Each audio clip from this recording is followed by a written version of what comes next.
राष्ट्रपति का बेटा हो चाहे चपरासी की संतान, सबकी शिक्षा एक समान। अधिकारी का बेटा हो चाहे गरीब ठेले वाले की संतान, सबकी शिक्षा एक समान। राष्ट्रपति का बेटा हो चाहे चपरासी की संतान, सबकी शिक्षा एक समान। अधिकारी का बेटा हो चाहे मजदूर ठेले वाले की संतान, सबकी शिक्षा एक समान। अच्छा ये बताइए आप लोग कहाँ से आ रहे हैं? मैं बलिया जयप्रकाश नगर की धरती से आ रहा हूँ। हम लोगों की शिक्षा एक समान यही मांग है। दिल्ली प्रधानमंत्री कार्यालय तक जाएंगे और देश में शिक्षा नीति दो तरह के हैं, एक गरीब अवस्था बनी हुई है और एक अमीर अवस्था। अमीर लेवल को जो है उसको क से कंप्यूटर पढ़ाया जा रहा है, जो गरीब के बच्चे हैं सर बेसहारा वाले उसको क से कटोरा पढ़ाया जा रहा है। राधेश्याम भैया आप बताइए क्या मतलब सिस्टम है आपका? हम लोग जयप्रकाश नारायण की धरती से चले हैं और दिल्ली प्रधानमंत्री कार्यालय तक जाएंगे और हम लोग का मांग है कि इस देश में शिक्षा एक समान होना चाहिए। जिस तरह सांसद विधायक अधिकारी अपने बच्चों को पढ़ाते हैं उसी तरह की शिक्षा इस देश में जो मतदाता है, वोट देता है, इस देश का मालिक है, उसके बच्चों को मिलना चाहिए।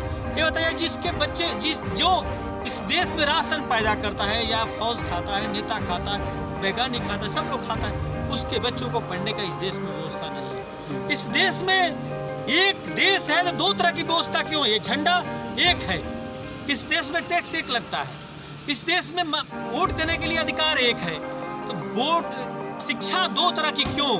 आपके चैनल के माध्यम से इस देश से पूछना चाहता हूँ, इस देश के उस बेईमानों से पूछना चाहता हूँ कि अरे बेईमानों, तुम सरकारी, तुमको सुविधा चाहिए, तुमको हवाई जहाज चाहिए, सरकारी रेलवे चाहिए, सरकारी पानी चाहिए, सरकारी सब कुछ चाहिए तुमको, लेकिन तुम्हारा बच्चा सरकारी स्कूल में नहीं पढ़ेगा, वो भी इंटर तक। इंटर के बाद अगर प्रोफेशनल पढ़ाई पढ़ाने की बात आती है तो सारे नेता अधिकारी के बच्चे सरकारी से पढ़ते हैं और जो गरीब मजदूर के बच्चे होते हैं उस समय पढ़ाई प्राइवेट से पढ़ते हैं। इस देश में सबको महंगाई दिख रही है लेकिन शिक्षा की महंगाई किसी को नहीं दिख रही, स्वास्थ्य की महंगाई क्यों दिख रही है?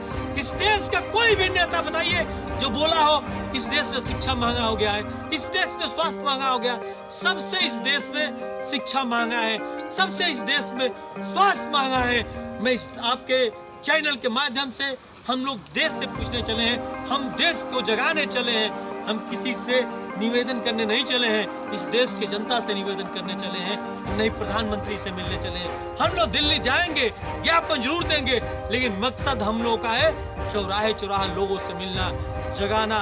जैसे आप हमारे मीडिया के साथी जा रहे थे, मैं तो आपको बुलाया नहीं, आपका परिचय भी नहीं जानता हूँ, आप भी हमको नहीं जानते हो, लेकिन आपका दर्द है, आपका दर्द है इस देश के गरीब जनता के प्रति, इसलिए आपने झंडा देखा, इस भारत माता के झंडा को आपने देखा तो आप रुके और हम लोग के बारे में पूछने का काम किए कि भाई साहब आप लोग कहाँ जा रहे हो।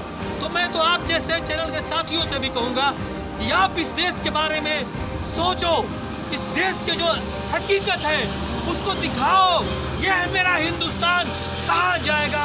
हम चाइना, जर्मनी, जापान के कैसे लड़ेंगे? इस पर बात होना चाहिए कि नहीं होना चाहिए? आपके चैनल के माध्यम से देश से पूछना चाहता हूँ।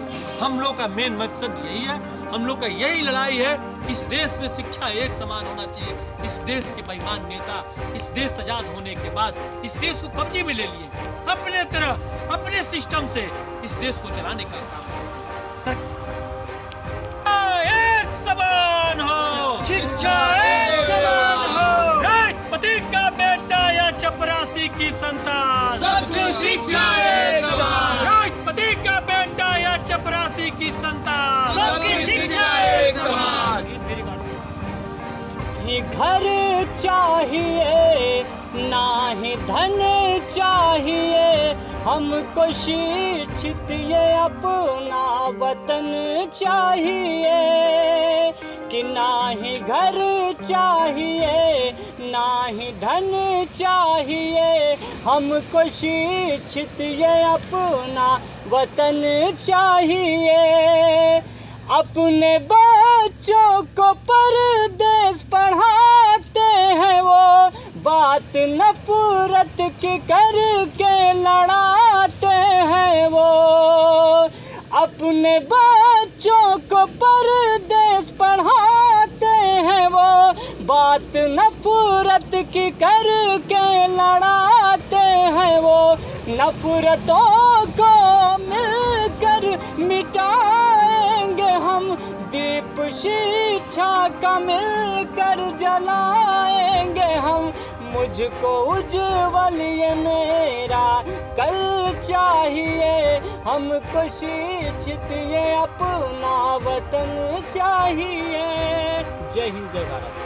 या चपरासी की संतान, सबकी शिक्षा एक समान, राष्ट्रपति का बेटा या चपरासी की संतान, सबकी शिक्षा एक समान।